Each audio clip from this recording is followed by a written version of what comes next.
تاریخ کے حوالے سے کہ حضرت عمر رضی اللہ تعالیٰ عنہ کی جو تاریخ شہادت ہے وہ کیا 26 ہے یا 28 ہے یا یکم ہے؟ تو بعض تو سرے سے یکم کا انکار کر دیتے کہ یکم ہے ہی نہیں ہے سرے سے، تو اس حوالے سے آپ کیا کہتے ہیں؟ سیدنا عمر رضی اللہ تعالی عنہ کی تاریخ شہادت جو ہے، اس کے بارے میں جو معروف اقوال ہیں ان میں سے ایک قول یہی ہے کہ آپ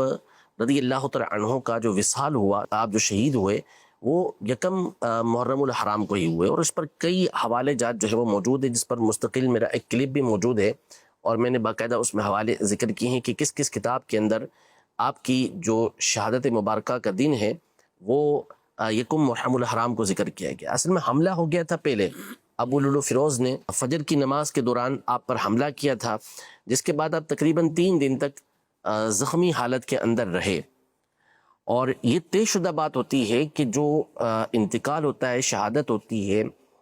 تو خلیفہ کا فوری طور پہ چناؤ ہوتا تھا۔ صحیح۔ خود نبی کریم صلی اللہ تعالیٰ علیہ وآلہ وسلم نے دنیا سے پردہ فرمایا تو اسلام کی جو بقا اور نظام کو جو باقی رکھنا ہوتا ہے، اس کے لیے خلیفہ وقت کا تقرر اس وقت لازمی طور پر ہوا کرتا تھا، تو لہذا فوری طور پر اس بات کا فیصلہ کرنا ضروری ہوا کہ کس کو خلیفۃ المسلمین بنایا جائے، تو سیدنا ابوبکر صدیق رضی اللہ تعالیٰ کو فوری خلیفہ بنایا گیا۔ حضرت عثمان غنی رضی اللہ تعالیٰ عنہ کی جو تاریخ ہے کہ جب آپ منصب خلافت پر بیٹھے تو وہ یکم محرم الحرام ہے، کہ آپ یکم محرم الحرام کو یہ خلیفہ بنے۔ تو اب یہ تو اس دور کے اندر لازمی ہوتا تھا کہ فوری طور پر خلیفہ مقرر کیا جاتا تھا، دن اس میں نہیں گزارے جاتے تھے۔ تو جیسے ہی حضرت عمر رضی اللہ تعالیٰ عنہ دنیا سے پردہ فرمایا، شہادت ہوئی، تو آپ کو خلیفہ بنایا گیا۔ تو اس کا مطلب ہے کہ یکم محرم الحرام ہی کو آپ کا وصال ہوا، ورنہ اگر پہلے ہوتا تو پہلے ہی فوری طور پر یہ کام کیا جاتا۔ نمبر 1 بات یہ۔ دوسری بات یہ کہ دیکھیں، اہل سنت کا یہ اصول اور ضابطہ ہے کہ کسی بھی شخصیت کا جو دن مناتے ہیں تو اس میں ہمارا جو اصل مقصود ہوتا ہے ان کے فضائل کو بیان کرنا ہوتا ہے، بڑی شخصیات ہوں جو قابل تقلید ہیں اور جن کی باتوں کی پیروی کی جاتی ہے، جن کو فالو کیا جاتا ہے، اور دوسرا ان کو ایصال ثواب کرنا مقصود ہوتا ہے کہ ان کو ثواب پہنچایا جائے۔ اور ہمارے نزدیک یہ دونوں باتیں کسی بھی دن ہو سکتی ہیں، اس میں کوئی اختلاف نہیں ہے، اور اس کے اندر کوئی ایسا مسئلہ نہیں ہے کہ آپ جو ایصال ثواب کرنا چاہتے ہیں وہ تاریخ وفات کے دن ہی کریں، تاریخ وصال ہی کے دن کریں، نہیں، بلکہ آگے پیچھے بھی آپ کر سکتے ہیں، اس میں کوئی حرج نہیں ہے۔ تو اب اگر حضرت عمر رضی اللہ تعالیٰ عنہ کی تاریخ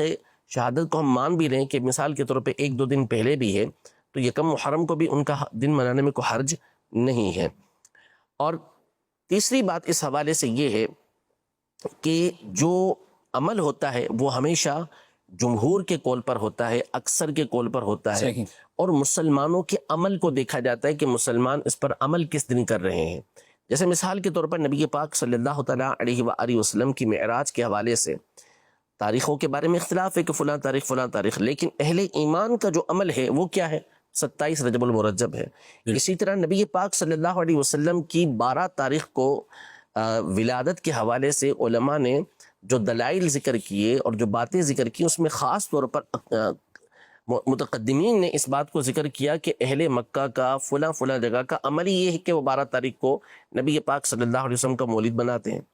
ان کی ولادت کی خوشیاں مناتے ہیں، تو اس کو بھی دلیل بنایا گیا۔ تاریخ کا وہاں اختلاف ہے، تو اسی طرح اگر اس اختلاف کو بھی پیش نظر رکھیں تو اب مسلمانوں کا جب ہم عمل دیکھتے ہیں، بالخصوص جو ہمارے پاک و ہند کے اندر ہے، وہ یہی ہے کہ سیدنا عمر رضی اللہ تعالیٰ عنہ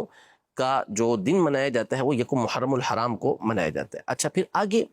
اب بعض اوقات یہ تصور پیدا کیا جاتا ہے کہ نعوذ باللہ یہ کوئی حضرت امام حسین رضی اللہ تعالیٰ عنہ کے دن کم کرنے کے لیے اور ان کا ذکر کم کرنے کے لیے اس طرح کیا گیا، تو ہرگز ایسا نہیں ہے۔ کوئی تصور اور کوئی خیال ہی مسلمانوں کو ایسا ہو ہی نہیں سکتا، وہ سنی ہو ہی نہیں سکتا کہ جو اہل بیت اطہار کے فضائل کو کم کرنے کی کوشش کرے۔ سنی ہو گئی وہ کہ جو ہمیشہ اہل بیت اطہار کے فضائل کو کمال کے ساتھ بیان کرے۔ اب آپ اہل سنت کا معمول دیکھیں تو وہ مسلسل، یعنی کون سا نبی پاک صلی اللہ تعالیٰ علیہ وسلم کا جو یوم ولادت ہے 12 تاریخ کو، اس میں تو ہمارے یہاں یہ ہوتا ہے کہ پہلی تاریخ سے محافل سجنا یہ شروع ہو جاتی ہیں اور ربیع الاول کے مہینے کے اندر رہتی ہیں۔ آپ علیہ الصلوۃ والسلام کی تو شان اور آپ کی تو بات ہی الگ ہے، ٹھیک ہے،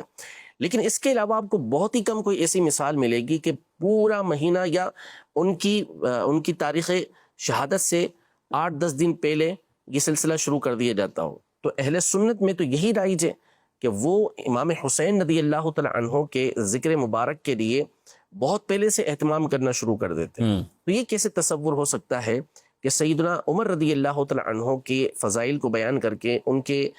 یوم شہادت کو منع کر نعوذ باللہ سیدنا امام حسین رضی اللہ تعالی عنہ کے فضائل کے اندر یا ان کے ذکر خیر کے اندر، ان کے ذکر مبارک کے اندر کوئی کمی کی جا رہی ہو، ایسا کوئی تصور بھی نہیں ہوتا.